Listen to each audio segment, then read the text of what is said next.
To increase backspace speed of your Samsung keyboard on Samsung Galaxy S24 Ultra, swipe down the top of the screen and then tap setting icon.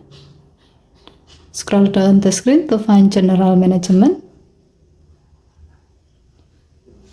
Tap general management and then tap Samsung keyboard setting. Scroll down the screen.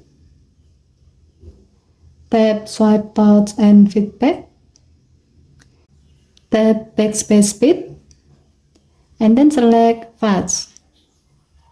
By choosing this option, when you tap and hold the backspace key on your Samsung keyboard, your phone will delete character faster than the default speed.